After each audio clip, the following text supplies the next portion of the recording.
ஓம் நமச்சிவாய. ஓம் நமோ நாராயணாய நமக. குருவாயூரப்பனின் அருளை பெறுவதற்கு பக்தன் என்ன சமர்ப்பிக்க வேண்டும் என்று தெரியுமா? குருவாயூரப்பனின் மகிமையை,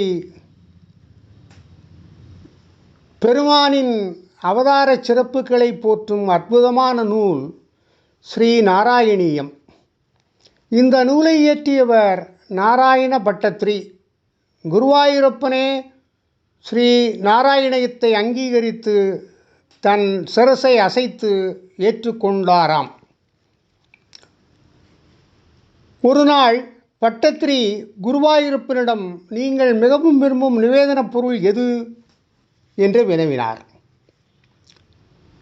நெய்ப்பாயசம் என்றார் பகவான். ஒருவேளை நெய்ப்பாயசம் செய்வதற்கு எனக்கு வசதிப்படவில்லை என்றால் என்று பட்டத்திரி கேட்டார். உடனே இறைவனும், அவலும் வெல்லமுமே போதுமே என்றாராம் குருவாயூரப்பன். அவல் வெல்லம் படைக்கவும் வசதி இல்லாமல் இருந்தால் என பட்டத்திரி கேட்க, வெண்ணெய், பால், தயிர், வாழைப்பழம் இவற்றில் ஏதாவது ஒன்றை நைவேத்தியம் செய்யலாம் என்றார் பரம்பொருள்.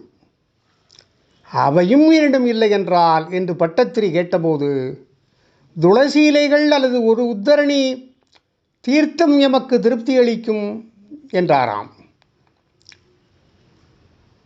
உடனே பட்டத்திரியும், சதி, அதுவும் இரண்டும் இல்லை என்றால் என்றபோது, எனக்கு நைவேத்தியம் செய்விக்க எதுவும் இல்லை என்றாலும் அது வருந்தி நீ விடும் 2 சொட்டு கண்ணீரே போதும் என்று அருளினார் பகவான். குருவாயூரப்பனுடைய மகிமை, எளிமை இதன் மூலம் நாம் தெரிந்து கொள்ளலாம். நாராயணா நாராயணா நாராயணா என்று குருவாயூரப்பா குருவாயூரப்பா குருவாயூரப்பார் என்று கனிந்து உருகி கண்ணீர் விட்டு கதறி எழுதால் இறைவன் எதையும் எதிர்பார்க்காமல் நமக்கு அருள் புரிவான் என்பது திண்ணம். ஓம் நமச்சிவாய. நமோ நாராயணா.